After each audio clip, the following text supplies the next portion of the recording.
अब फिर मैं वो बात कहूँगा या तो आपका चैनल बंद करवाएंगे या मुझे बंद करवाएंगे आप। कहा जाता है कि जी जिसने अपना काला धन, काला पैसा जो है वो वाइट करना है, वो एनजीओ रजिस्टर्ड कराता है, एनजीओ बनाता है। पूरी दुनिया में एनजीओज और गवर्नमेंट मिल के काम करती हैं। यहाँ पे लोगों का हाल ये है कि वो एनजीओ को इसलिए पैसा देते हैं कि उनको वो गवर्नमेंट पे ट्रस्ट नहीं है, और एनजीओ को इसलिए पैसा नहीं देते कि जी एनजीओ जो आपने बात की थी खा जाएंगी, ये करेंगी तो फिर हम गवर्नमेंट को दे दें। सर इस दौरान मैं ये भी देखता हूँ कि कुछ बैक ईयर्स पे ना एनजीओ पर बड़ा सख्त टाइम आया था। एनजीओ पर ऑपरेशन स्टार्ट हुई है, बहुत सी एनजीओ बंद भी हुई। मलिक रियाज वाली बात नहीं हो गया, मेरी हर फाइल चलती है क्योंकि मैं फाइल के नीचे पहिए लगा। लेकिन आजकल उसकी फाइलें रुक गई हैं ना। एक वक्त उसका भी आ गया, जिस भी वजह से आ गया कि जिन कौमों ने अपने आने वाली नस्लों को जी कमाना सिखा दिया, बिल्कुल, काम करना सिखा दिया, वो कामयाब हुई है बिल्कुल। और जिन लोगों ने उनको चंदे पर लगा दिया तो वो कौमें कभी भी आगे नहीं जा सकती। पहले कुछ अर्सा ना, पहले जमाने में बात होती थी कि ईंट उठाओ नीचे से एमबीए निकल आता है। अब मैं कहता हूँ ईंट उठाओ ना, नीचे से कोई भी ईंट उठाओगे तो आपको नीचे से कोई वॉलंटियर निकल आएगा। सर इतनी ज्यादा एनजीओज हैं जी जी, इतने ज्यादा लोग हैं जो काम कर रहे हैं जी, फिर भी कोई डिजास्टर आता है या कोई प्रॉब्लम आती है तो पाक फौज को आना पड़ता है।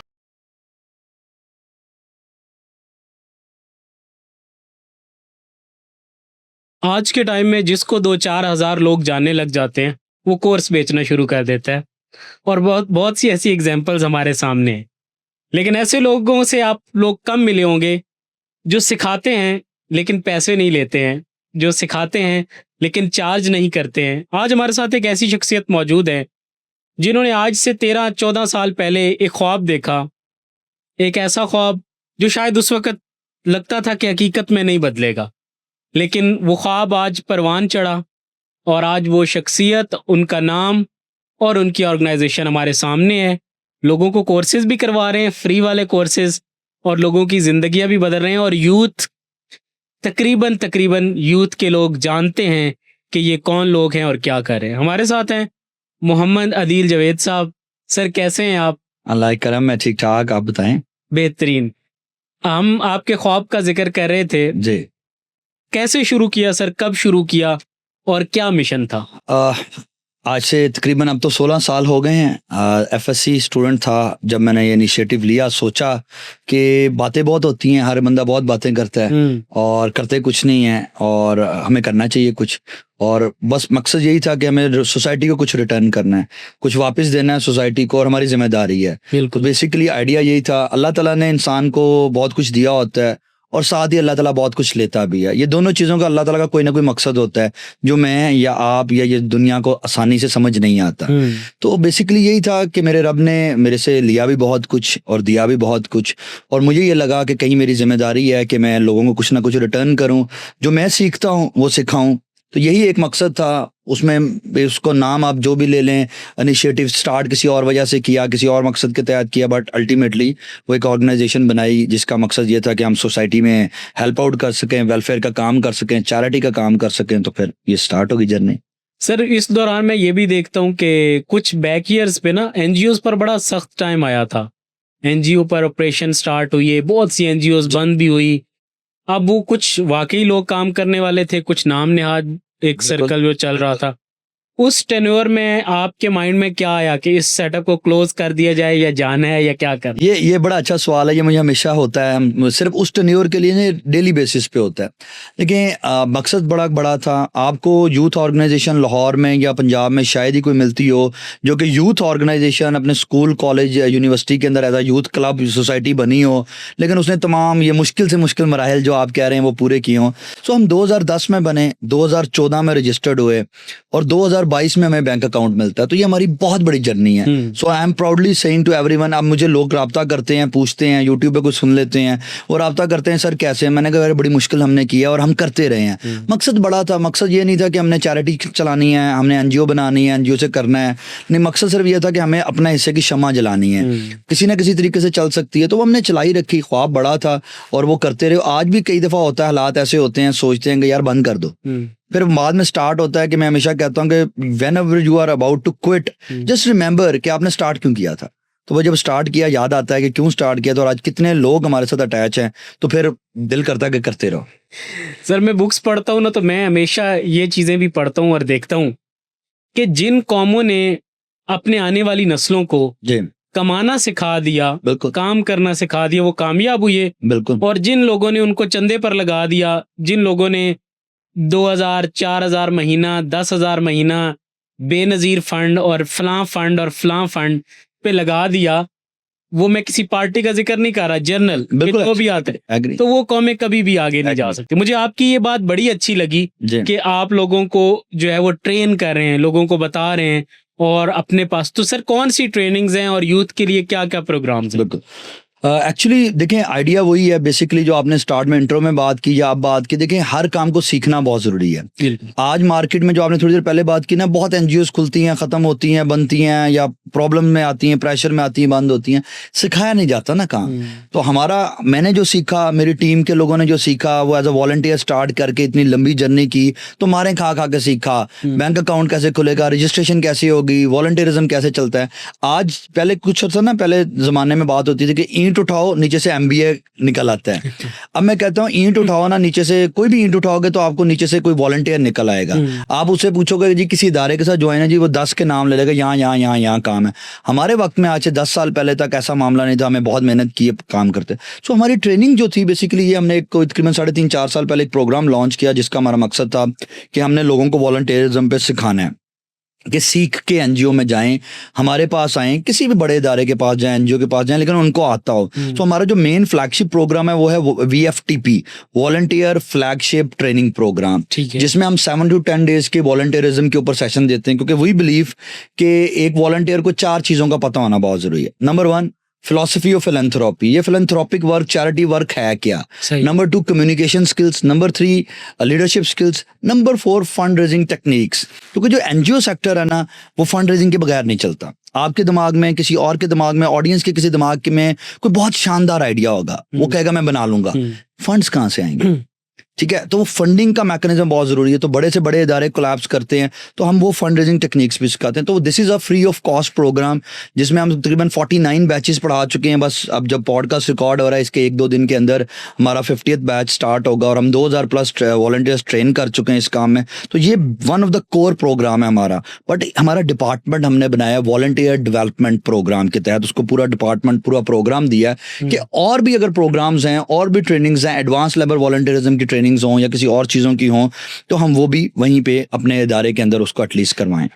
सर अगर एक एनजीओ स्टार्ट कोई करना चाहता है, या कोई किसी का प्लान है, ये लेकर निकला हुआ है, तो आसान अल्फाज में सादा स्टेप्स उसके लिए क्या होंगे कि वो अपनी एनजीओ स्टार्ट। अच्छा, आज के दौर में बड़ी ओपन फ्रैंकली स्पीकिंग बात करूं तो बहुत मुश्किल है, ठीक है। हमारे मुल्क में काम करना बहुत मुश्किल है, जो हर फील्ड के वो तो जो रियलिटी है। तो मैं झूठ नहीं किसी को कहता, गलत ख्वाब नहीं दिखाता कि मेरे पास आए। हाँ जी, बिल्कुल। हम कंसल्टेंसीज, अब इतना एक्सपीरियंस हो गया, कंसल्टेंसीज रन भी होती हैं। अभी 2 मिनट पहले मैं अपने कोलीग को ऑफ द कैमरा दिखा रहा था कि मुझे किसी ने मैसेज किया, सर आपकी यूट्यूब की वीडियोस देखी हैं, तो रजिस्ट्रेशन का कुछ हेल्प आउट करें। कहानी ये है कि मुश्किल बहुत है, ठीक है, लेकिन तरीकाकार मौजूद है, उसमें आपको काम करना पड़ता है। आपको पता है पाकिस्तान में काम, सरकारी खातों में या महकमों में काम होते बहुत टाइम लगता है, कुछ तरीकाकार इख्तियार करने पड़ते हैं। मलिक रियाज वाली बात नहीं हो गया, मेरी हर फाइल चलती है क्योंकि मैं फाइल के नीचे पहिए लगा, लेकिन आजकल उसकी फाइलें रुक गई हैं ना। एक वक्त उसका भी आ गया, जिस भी वजह से आ गया, तो पहिए लगाने बहुत जरूरी हैं। तो कोट अनकोट एग्जैक्टली बात चाहिए, आपको कुछ ना कुछ करना पड़ता है।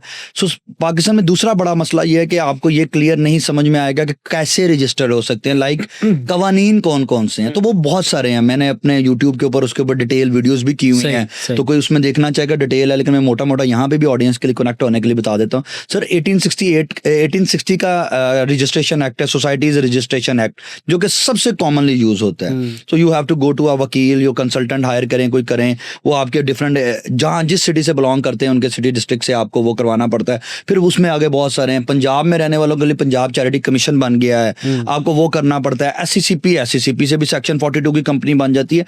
बहुत सारे मसाइल हैं, आसानियां भी हैं, मुश्किलात भी हैं। ये आपको सोचना पड़ता है कि आपने क्या रजिस्टर कराना है, ट्रस्ट कराना है, सोसाइटी करानी है, कंपनी करानी है, कौन सी। तो वो बहुत लंबी जर्नी है, तो वो जो शायद हम यहाँ पे डिस्कस ना कर सके, लेकिन एक लंबा प्रोसेस है, आसान नहीं है। फ्रेश रजिस्ट्रेशन शायद थोड़ी सी आसान है, लेकिन अगर आप कुछ अरसे से काम कर रहे हैं और आपका कोई पोर्टफोलियो और आप रजिस्टर्ड नहीं हुए तो थोड़ा सा मुश्किल हो जाता है, क्योंकि वो फिर आपको साथ पिछला पोर्टफोलियो अटैच करके लेके चलना पड़ता है। फिर वो ज़्यादा मसाइल डालती हैं इदारे के, जी ये पहले से कर रहे थे, ये क्यों नहीं कर रहे थे। फ्रेश थोड़ा सा आसान होगा एज कम्पेयर टू दैट। आप किसी अपने स्टूडेंट का, किसी का जिक्र करना चाहेंगे जो आपके कोर्सेज में या आपके साथ रहा बैक एंड ईयर पे चला और अब आकर वो मुआशरे के लिए बहुत पॉजिटिव रोल अदा कर रहे हैं? बहुत है हमारे, देखें हमारे स्टूडेंट सिर्फ ये स्टूडेंट नहीं है ट्रेनिंग साइड के, हमारे वॉलंटियर डेवलपमेंट के नहीं है, हमारे जो हम स्कॉलरशिप्स रन कर रहे हैं, हम अपने एजुकेशनल प्रोजेक्ट्स जो और रन कर रहे हैं, वो सारे प्रोजेक्ट्स के बहुत सारे स्टूडेंट्स हैं, मतलब जिनको हमने स्कॉलरशिप दिया, यूनिवर्सिटियों से पढ़े। एक दुबई बैठा है, एक इंग्लैंड बैठा है, एक PhD कर रहा है, एक दुबई में जॉब कर रहा है, तो they are doing a phenomenal job. उसके बाद अगर हम चूँकि स्पेसिफिक ट्रेनिंग साइड की हम बात कर रहे हैं, तो ट्रेनिंग में हमारे बहुत सारे स्टूडेंट्स ऐसे हैं जो कि बहुत अच्छी अच्छी जगहों में काम कर रहे हैं। कई ऐसे हैं जो मेरे पास एज अ स्टूडेंट आए, आज मेरे इदारे में ही हमारे साथ जॉब कर रहे हैं। अहमद रज़ा खान किरमानी साहब हैं, उन्होंने भी मेरे लक उनके साथ अच्छी ऐसी है कि वो एज अ स्टूडेंट इसी एक प्रोग्राम को कई साल पहले करने आए थे, 2 साल पहले। फिर राना शहज़ेब साहब हैं, उन्होंने भी ये प्रोग्राम किया, वो हमारे ऑर्गेनाइजेशन में मैनेजर वॉश प्रोग्राम जो water and sanitation hygiene programme है उसको लीड कर रहे हैं। तो इसके अलावा और बहुत सारे लोग हैं, बहुत सारे डिपार्टमेंट में, बहुत सारी जगहों पर कर रहे हैं। एक्चुअली इसमें मैं और चीज़ बताता हूँ, इस वॉलंटियरिज्म के ऊपर ना हमारे MOUs बहुत ज़्यादा साइंड हैं बहुत सारी यूनिवर्सिटीज़ के साथ। सो UCP लाहौर की मैं आपको ज़्यादा बता रहा हूँ क्योंकि हम लाहौर बेस्ड हैं। सो UCP है, UMT है, सुपीरियर यूनिवर्सिटी है, यूनिवर्सिटी ऑफ एजुकेशन है, इन सब के साथ हमारे MOUs हैं। उनके स्टूडेंट्स हमारे पास आते हैं इर्रिस्पेक्टिव ऑफ द डिपार्टमेंट, किस डिपार्टमेंट के हैं। क्योंकि जब हम स्टूडेंट्स थे ना, तो हम रोते होते थे अपने यूनिवर्सिटी वालों को, कहते थे कि यार ये जो सोशल वर्क है ना, वॉलंटियर वर्क है ना, इसको अपने करिकुलम का हिस्सा बनाएं। कोई नहीं सुनता था। अब फॉर्चुनेटली HEC ने फोर्स कर दिया तमाम यूनिवर्सिटीज़ को कि आपने डिग्री तब देनी है जब आप सर्टन क्रेडिट आवर्स पूरे करवाएंगे वॉलंटियरिज्म के। तो HEC रिकग्नाइज यूनिवर्सिटीज़ पे कंपल्शन है कि उनको वॉलंटियरली एक्टिविटीज़ करवानी है बच्चों की और उनको वो आवर्स पूरे करवाने हैं। सो हमने इसको भी ब्लेसिंग समझा, MOUs किया यूनिवर्सिटीज़ के साथ कि आए हम कराते हैं। तो उसमें भी हम रादर दैन उनको राशन पैक करा दें, हम कोई और काम करा दें, हम उनको ये ट्रेनिंग्स देते हैं कि यार आप ये सीखें, आप ये 4 जगह सीखें, उसके बाद आप किसी भी इदारे पे जाके काम करें। नॉट स्पेसिफिकली हमारे इदारे में, किसी और इदारे में जाएं जहां आपको पसंद आता है, आप वहां काम करें। लेकिन आपको काम आना चाहिए, वॉलंटियरिज्म आना चाहिए, कम्युनिकेशन आनी चाहिए, लीडरशिप आनी चाहिए, फंड रेजिंग आपको आनी चाहिए। तो हम वो करा। तो उसके हमारे पास बहुत सारे बच्चे हैं जो हालांकि पढ़ लिए हैं, उन्होंने कर लिया है, डिग्रीज कंप्लीट कर ली हैं, लेकिन अपनी फील्ड में, लेकिन उनके सॉफ्ट स्किल्स डेवलप हुई हैं। तो ये इनडायरेक्टली हमारा मकसद सॉफ्ट स्किल्स को डेवलप करना भी है, क्योंकि हर बंदा टेक्निकल स्किल्स की बात कर रहा है। सॉफ्ट स्किल्स, कम्युनिकेशन, लीडरशिप, इसकी कोई बात नहीं करता, कम लोग करते हैं। तो वो हम करते हैं कि वो आप लोग करें। सोशल मीडिया पर जाए ना सर, हर तीसरे बंदे ने लिखा हुआ है, कहता है जी मैं फिलैंथ्रोपिस्ट भी हूँ, सोशल एंटरप्रेन्योर भी हूँ जी।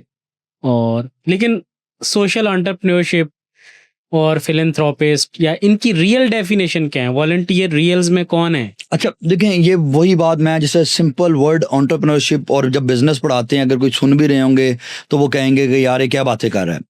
मुझे फ़र्क नहीं इस बात का पड़ रहा होता कि क्या कर रहा है, क्योंकि मैं ये समझता हूँ कि ऑडियंस को ना बहुत आसान लफ्जों में पढ़ाया जाए। बिल्कुल ऐसा। एंटरप्रेन्योरशिप मेरी नज़र में आप बज़ वर्ड है, हर किसी को मैं ये एंटरप्रेन्योर हूँ। सर आज से 10 साल 15 साल पहले तो कोई एंटरप्रेन्योर नहीं था, कोई बिजनेसमैन ही उस कहते थे अपने आप को। आज वो जो थोड़ा सा फैंसी चीज कर लेता है वो अपने आप को एंटरप्रेन्योर कहता है। तो मैं अपने स्टूडेंट्स को सिर्फ एक बात कहता हूँ कि for the sake of discussion या आर्गूमेंट हम समझ लें कि एंटरप्रेन्योरशिप और बिजनेस एक चीज है। सही है। उसकी जो निटी ग्रिटीज है वो बात की बात है, रिस्क टेकिंग होती है नहीं होती, टेक्नोलॉजी का इस्तेमाल होता है नहीं होता, इनोवेटिव आइडिया होता है नहीं होता, ये सारी कहानियां। लेकिन आप बिजनेस समझे ना, आसान करें। आज गरीब का बच्चा इसलिए एंटरप्रेन्योर नहीं बन सक रहा क्योंकि उसको आपने आसान करके नहीं ये चीज दी, उसको आपने मुश्किल के। तो इसी तरह सोशल एंटरप्रेन्योरशिप है। मैं ये समझता हूँ जाती तौर पे कि जो सोशल वर्क किया जा रहा है, जो NGO रन की जा रही है, चैरिटी रन कीजिए, वो सोशल एंटरप्रेन्योरशिप भी है। वो आपके किसी कॉज को सॉल्व कर रहे हैं। फिलैंथ्रोपी और चैरिटी में ये फर्क है, चैरिटी इमीडिएट इशू को रिजॉल्व करता है। आपसे किसी ने पैसे मांगे या किसी ने नीड मांगी, आपने उसको पैसे दे दिया, आपने खैरात कर दिया, उसका इशू रिजॉल्व हो गया, मतलब वो उस टाइम की नीड पूरी हो गई। फिलैंथ्रोपी ये कहती है कि उसके रूट कॉज की तरफ देखा जाए या ऐसा काम किया जाए जो वो लंबे अरसे के लिए उसका इम्पैक्ट रहे और आपने उसकी गुर्बत या उसको जिस वजह से नीड थी आपने उसको सॉल्व किया। तो ये बेसिकली फिलैंथ्रोपी होती है। चैरिटी एक डिफरेंट है। एंटरप्रेन्योर और इन्हीं सारी चीज़ों को हम सोशल एंटरप्रेन्योरशिप कहते हैं। आप इनोवेटिव आइडिया आ जाए, फंडिंग का कोई मैकेनिज्म बन जाए, इनोवेशन के साथ टेक्नोलॉजी का इस्तेमाल हो जाए, तो हम उसे सोशल एंटरप्रेन्योरशिप कहते हैं। मेरी नज़र में बहुत सिंपल सी चीज़ है। अब मैं चाहूँ तो मैं अपने आप को बड़े आराम से कहता हूँ I am a social entrepreneur. अगर ऑडियंस को ये सुनना है, मैं अगर कोई और ऑडियंस है, कोई और फील्ड है, मैं कहता हूँ डेवलपमेंट सेक्टर का बंदा हूँ, कोई और है वो कहता है चैरिटी सेक्टर का बंदा है। मकसद सिर्फ एक है कि सोसाइटी में बेहतरी लेके आएँ, सोसाइटी के मसाइल को सॉल्व करें। हम एक पानी का मसला है मार्केट में, तो मुझे आप ये बताएं कि आजकल आप मार्केट में देख रहे हैं तो वो फ्री ऑफ कॉस्ट पानी बॉटल्स और उसके ऊपर एड्स लगा के पानी की बोतलें बेची जा रही हैं कि अब कस्टमर से नहीं लेना, स्पॉन्सर से आपने लेना है। तो दैट्स अ सोशल इशू। तो जो इस पे काम कर रहा है वो अपने आप को सोशल एंटरप्रेन्योर भी कह रहा है, और दूसरी साइड क्योंकि वो पैसा बना रहा है ना सर, पैसा भी बनाना है साथ। तो जिस चीज के अंदर आप पैसा बना के सोशल कॉज को सॉल्व कर रहे हैं तो दैट्स सोशल एंटरप्रेन्योरशिप, बहुत सिंपल लफ्जों में। तो बस यही चीज है सर एनजीओ के बारे में क्रिटिक्स जी पार्ट है, बिल्कुल बहुत जरूरी। कहा जाता है कि जी जिसने अपना काला धन, काला पैसा जो है वो वाइट करना है, वो एनजीओ रजिस्टर्ड कराता है, एनजीओ बनाता है, इसकी वजह से रजिस्ट्रेशन सख्त है, इसकी वजह से। इसके पीछे क्या रियलिटी? 200% सर ठीक है, मैं इसमें कोई डिसएग्रीमेंट नहीं। देखें आप किसी सेक्टर को पकड़ लेंगे ना, अच्छाइयाँ बुराइयां वहां मौजूद हैं, ठीक है, लोग कर रहे हैं, लेकिन वो कहते हैं ना एक के ऊपर सख्ती करते हैं तो सबके साथ सख्ती होती है। तो हम सब लोगों को भी यही मार पड़ी, और मुझे तो ये रोज सुनने को मिलता है। मैं किसी इदारे में चला जाऊं, किसी डिपार्टमेंट में चला जाऊं, वो ये जवाब आता है। अभी चंद दिन पहले मैं लाहौर में एक इदारे में गया तो वहाँ पे किसी से मुलाकात हुई, तो उन्होंने मुझे सेम बात डिटो बात की कि उससे थोड़ा एक ये बात की, साथ ये बात की कि जिसको पैसा कमाना होता है तो वो एनजीओ खोल लेता है। तो indirectly she was trying to say to me, मैं कहा जी ठीक है, लेकिन मैंने कहा मैडम आप ये देख लें कि मैंने पैसा कमाना से पहले बना ली थी या बाद में बना ली थी, कब बनाई थी, आप हिस्ट्री देख लें, ठीक है। तो वो बात है। तो मसला ये कि मार्केट में हर तरह की चीज़ चल रही है, ये कर रहे हैं, ये बड़े लेवल पे हो रहा है, छोटे लेवल पे कम हो रहा है। अच्छा काम ज़्यादा हो रहा है गालबन, बुरा काम भी है, वो मैं कोई डिसएग्री नहीं करूँगा। लेकिन मैं हमेशा वो कहता हूँ लोगों को कि आप खुद आए ना मार्केट में, आप खुद चीज़ को देखें। हमारे मुल्क का मसला ये है कि हमारे मुल्क में कोई भी चीज़ ऑर्गेनाइज्ड नहीं है। हमारे मुल्क का हम सुनते हैं, सोशल मीडिया पर लगाते हैं कि पाकिस्तान एक ऐसा मुल्क है, दुनिया के शायद वाहिद या सेकंड नंबर में मुल्क आता है जो सबसे ज़्यादा चैरिटी करता है। ये ऑर्गेनाइज क्यों नहीं होती? आपका मुझसे सवाल होगा, मेरा आपसे सवाल होगा, सर गुर्बत फिर भी खत्म नहीं हो रही, मसाइल फिर भी खत्म नहीं हो रही, उसकी वजह ऑर्गेनाइज नहीं है। तो जो काला धन वाइट किया जा रहा है, इसकी भी पीछे रीजनिंग है ना। आप एक कॉज बिल्कुल ठीक है, लेकिन आप उसको इस्तेमाल गलत तरीके से कर रहे हैं। आपने वो मिसाल मुझे किसी ने दी थी, मैंने सुनी थी, वो आपको देता हूँ यहाँ पे।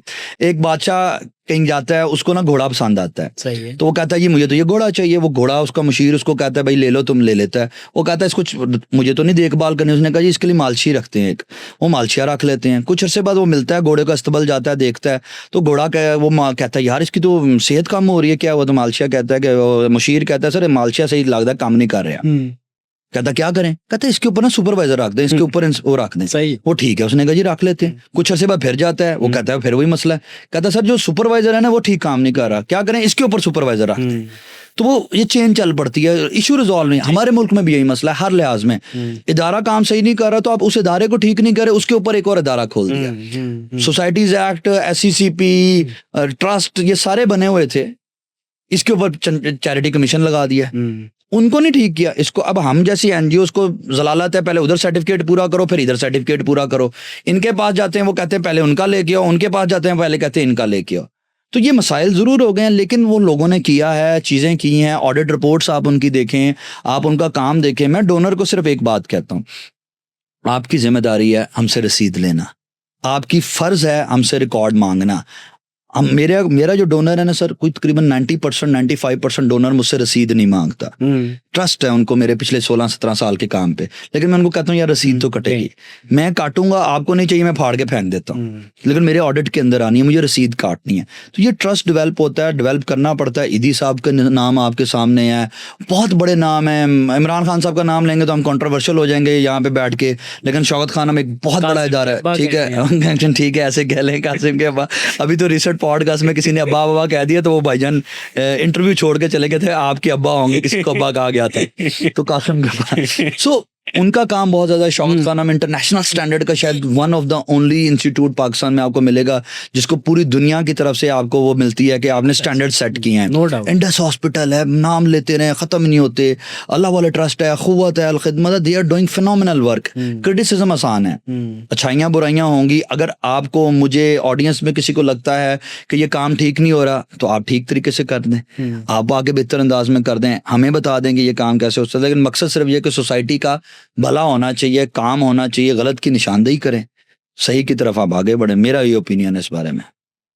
सर इतनी ज्यादा एनजीओज हैं, जी, इतने ज्यादा लोग हैं जो काम कर रहे हैं, जी, फिर भी कोई डिजास्टर आता है या कोई प्रॉब्लम आती है तो पाक फौज को आना पड़ता है। सर अब फिर मैं वो बात कहूंगा या तो आपका चैनल बंद करवाएंगे या मुझे बंद करवाएंगे आप। सर नहीं, उसको आना इसलिए पड़ता है कि आपने किसी चीज को डेवलप और को किया नहीं है। सही कह रहे ठीक है, एनडीएम में हम हमारा डिजास्टर में काम किया, हमने चीजें की। सर देखें 2022 के फ्लड इसकी सबसे बड़ी एग्जांपल थी, और हमने पिटा है लोगों के सामने जा जाके कि सर नेशनल रिस्पांस कहाँ है। डिजास्टर का सबसे बड़ा फड्डा सर ये है कि फ्लड आया फाजिलपुर में, राजनपुर में, तो हम सब उठ के राजनपुर चले गए और सब लेकर रजाइयां पहुंच गए। अगला एग्जांपल कोट करूं, वहां पे इतनी रजाई हो गई कि जितनी नीड नहीं थी, और मैनेजमेंट तो वो पोर्टल नहीं बन सका। बहुत सारे इदारों ने पर्सनली अपनी कैपेसिटी में पास्ट के कुछ इवेंट्स के ऊपर, ऐसे डिजास्टर्स के ऊपर अपने पोर्टल्स बनाए हैं, कंसोर्शियम्स बनाए हैं एनजीओस के। कोविड आया था, हम जानते हैं, हम एक कंसोर्शियम का लाहौर में हिस्सा बने जिन्होंने कलेक्टिव एफर्ट्स पुट की ताकि हम कोरोना को कम्बैट कर सकें। फ्लड आया, गवर्नमेंट ने अखुवत के सुपरविजन में करते हुए, मुझे गवर्नर पंजाब से फ्लड हीरोज का अवार्ड मिला, हमने काम किया फ्लड पे। तो वो एक अखुवत के पैनल पे, नॉट अंडर गवर्नमेंट, अखुवत के पैनल के ऊपर एक एनजीओस का पोर्टल बनाया गया या सिस्टम बनाया गया, वहाँ पर रिस्पांस को चेक किया गया। ये मसाइल थे कोविड के अंदर भी और उसके ऊपर भी। तो कहने का मकसद ये है कि वो इसलिए आना पड़ता है कि हमने बाकी इदारे इंटैक्ट नहीं किए, बाकी लोग सेट नहीं किए, इसलिए नहीं। तो इसमें दोनों इदारों का मसला है, गवर्नमेंट का भी और फौज का भी मसला काइंड ऑफ है कि उनको वो चीज़ आ गई। एक दफ़ा फौज नहीं आएगी तो इदारों को काम करना पड़ेगा। फिर आप ये समझ लें, मैं फौज को क्रिटिसाइज नहीं कर रहा, मैं इसकी बात कर रहा हूँ कि फिर इदारों को क्रिटिसाइज करो ना। फिर इदारे बनाए क्यों? मैंने आपको थोड़ी देर पहले एग्जांपल दी कि इदारे के ऊपर इदारा, इदारे के ऊपर इदारा, इदारे के ऊपर इदारा आप बना देते हैं। आप उनको काम करवाएं, आप उनको कहें कि रिस्पांस क्यों नहीं दे रहे, आपकी जिम्मेदारी थी, आपने सही नहीं काम किया। उनको सिर्फ इसलिए आना पड़ता है कि उनको आने का मौका दिया जाता है, कहा जाता है कि आप कर लें, बाकियों को डेवलप नहीं किया जाए। लेकिन एनडीएम में बना हुआ है तो क्यों नहीं काम किया? क्यों कभी किसी ने क्वेश्चन नहीं किया कि अगर रिस्पांस ठीक नहीं था? फिर जो फ्लड्स आते हैं, हम तो ये पिटते हैं हर वक्त कि सारा साल हमारे कहत रहता है, ठीक है, और पानी नहीं है, और अचानक फ्लड आता है, सब कुछ बह जाता है। तो वो क्यों बह जाता है? मैनेजमेंट की कमी है। ये फौज का काम नहीं था, ये तो गवर्नमेंट्स का काम है। आपने गवर्नमेंट ने क्यों नहीं काम किया? तो गवर्नमेंट को ये चाहिए इसको मैनेज करें, क्योंकि विल नहीं है, इंटेंट नहीं है। जहां इंटेंट नजर आती है वहां पे काम बहुत ज्यादा हो जाता है। हमें तो सबसे ज्यादा क्रिटिसिज्म, एनजीओ का काम ही वो है कि नॉन गवर्नमेंटल ऑर्गेनाइजेशन है, गवर्नमेंट जहां काम नहीं करेगी वहां एनजीओ करेगी। पूरी दुनिया में एनजीओ और गवर्नमेंट मिलके काम करती हैं। यहाँ पे लोगों का हाल ये है कि वो एनजीओ को इसलिए पैसा देते हैं कि उनको वो गवर्नमेंट पे ट्रस्ट नहीं है, और एनजीओ को इसलिए पैसा नहीं देते कि जी एनजीओ जो आपने बात की थी खा जाएंगी, ये करेंगी, तो फिर हम गवर्नमेंट को दे दें। फ्लड सबसे बड़ी एग्जाम्पल थी 2022 की रिसेंट हिस्ट्री में कि मैक्सिमम चैरिटी अनऑर्गेनाइज्ड हुई है। आपको पता लगा फ्लड है, आपने कहा मैं किसी एनजीओ को नहीं दूंगा, गवर्नमेंट को तो देना ही नहीं है, ठीक है। आप खुद अपने फैमिली से, दोस्तों से पैसे इकट्ठे किया, ट्रक लिया और पहुंच गए। तो मैक्सिमम चैरिटी वहां पे इस तरीके से हुई है। लाहौर खाली हो गया था सर, बेकारी खत्म हो गया था लाहौर में फ्लड के दिनों में, क्योंकि वो सारे उन एरियाज में पहुंच गए थे। और क्योंकि वो हाईवे है, आपको तो नहीं पता, उनको तो नहीं पता कि कहाँ डेप्थ में जाना है। सो आप ट्रक लेके गए, हाईवे पे बांट के आ गए। हाईवे पे जो बस्तियां कायम थी वो लॉरियों और बाकी बेकारियों की कायम थी। जो रियल थे वो अंदर थे, वो बैक एंड पे थे, वो बेचारे नहीं निकल सकते। तो ये एक रिस्पॉन्स का इशू है जो कि कलेक्टिव और एक सरकारी सतह पे बेहतरीन कोऑर्डिनेशन की फुकदान की वजह से हुआ है। वो फुकदान ना हो तो मेरा ख्याल में चीज़ें बहुत बेहतर रहेंगी। सर हमने इदारों पे बात कर ली, लोगों पे बात कर ली, मैं क्वेश्चन करना चाहूँगा, आपने या आपके प्लेटफॉर्म ने 2022 के फ्लड में क्या रोल अदा किया? आप लोग कहाँ थे? सही, हमने सर जितनी हमारी बहुत बड़ी चैरिटी ऑर्गेनाइजेशन नहीं है, but we had a good response. हमने और लोगों से राब्ते किया। तो सबसे पहले तो ऐसे डिज़ास्टर में ये होता है कि आप रिस्पांस में करते हैं, रिलीफ और इवैक्यूएशन का काम करते हैं। हम उस पर पहुँचे फ्लड के ऊपर। जब मैं पहले दिन पहुँचा तो जब मैं फाजिलपुर एरिया में गया, क्योंकि बेसिकली डिस्ट्रिक्ट फाजिलपुर में और राजनपुर वाली साइड पर जो फ्लड आया वो कोहे सुलेमान से आया। तो कोहे सुलेमान में अनप्रेसिडेंटेड फ्लड आया। वो क्यों आया? वो ऐसी ऐसी जगहों से फ्लड गुजरा कि जहाँ कभी नहीं आया था। वो इसलिए आया कि कोहे सुलेमान के पहाड़ के ऊपर से 2-2, 4-4 मन पत्थर नीचे आया और वो जो रास्ते में बांध थे वो टूटते रहे। तो हमने क्लोज टू दैट जाके किया। तो जब मैं गया तो वो ऊपर तक पानी के निशान थे। फिर उसके 1-1.5 हफ्ते बाद जब हम दोबारा गए तो पानी नीचे आया। तो मैंने अपनी टीम को बताया, मैं लास्ट विजिट पे था तो यहाँ पानी था, आ जाए।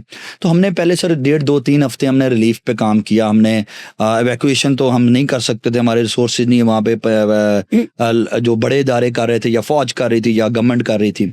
हमने फिर रिलीफ का काम किया, इमीडिएट रिलीफ का। और हमारा फोकस एक चीज़ पे था कि अगर वो एक गांव में हमने काम किया ना, तो हमने उनको जाके एक रिक्वेस्ट की कि हम आपकी फूड की जिम्मेदारी हमारी है, सही। लेकिन अगर आपने फूड किसी और से लिया तो हमने आपके साथ काम नहीं कर रहा ना, क्योंकि उनके काम को जब वो आए तो उन्हें स्टोरेज ना करवाइएगा आप कि हमसे भी ले लें, उनसे भी ले लें, उनको कहें कि जी आप वहाँ चले जाएं, हमारी हेल्प हो रही है। तो हमने उस गांव को एक को आइडेंटिफाई किया, उनको सपोर्ट की, लेकिन वही हुआ 2-3-4 दिन के बाद पता लगा वहाँ के लोकल एमपी है, किसी ने वहाँ पे उनको अच्छा राशन दिया, उन्होंने ले लिया। फिर मैंने लोकल टीम को कहा हम यहाँ नहीं कर रहे, फिर वो टाइम गुजरा, फिर हमने रिस्पॉन्स को बिल्डअप किया, फिर हमने रिहैबिलिटेशन पे बहुत काम किया। सो हमने कोई सलमान के पास उस साइड पे फाजिलपुर के एरिया में, डिस्ट्रिक्ट फाजिलपुर में हमने एक मॉडल विलेज बनाया 25 घरों का, जो कि हमने नया मॉडल विलेज बनाया, उसका एक प्रॉपर सेटअप किया, डिज़ाइंस किए, प्रॉपर एक जगह। लकी हम इससे नफ थे क्योंकि वो विलेज वाला आइडिया हमारा ठीक क्लिक कर गया कि हमने लोगों से रिक्वेस्ट की तो लोगों ने कहा जी ये तो हमारी जगह मौजूद है, आप इधर बना दें। हमने कहा पुरानी जगह पे बनाने का फ़ायदा कोई नहीं, वहाँ पे फ्लड आएगा, तो हमने वो किया। तो हमारा वो वहाँ पे मॉडल विलेज 25 घरों का बनाया, पर कश्मीर में हमने कोई 8-10 घरों का हमने कंस्ट्रक्शन करवा के दी। तो ये बेसिकली हमने अपनी कैपेसिटी में काम किया, और it was a big project for us. हमारी हिस्ट्री के अंदर इतना बड़ा प्रोजेक्ट हमने नहीं किया था डिज़ास्टर के ऊपर या किसी भी प्रोजेक्ट में, तो हमने वो किया। That was a phenomenal thing. तो अल्लाह का शुक्र है हम अपनी रिस्पॉन्स से। सर हर एनजीओ, हर सोशल वर्क करने वाले कहते हैं कि आप जो है वो हमारे साथ चलें, हमारे साथ डोनर को कह रहे होते जी जी कि आप हमारे साथ चलें, ये चीज़ें होता। जी। लेकिन हम इस प्रोग्राम के थ्रू, इस प्लेटफॉर्म के थ्रू डोनर की हेल्प करते हैं। ये नहीं कि आपका कोई इदारा है या कोई और भी इदारा है, किसी भी इदारे को सेलेक्ट करने के लिए कोई 4 से 5 मोटे मोटे पॉइंट्स कौन से हैं? अच्छा देखिए, इसमें सबसे पहली बात है, साथ चलने वाली बात जो होती है ना, वो सबसे ज़्यादा इंपॉर्टेंट होती है।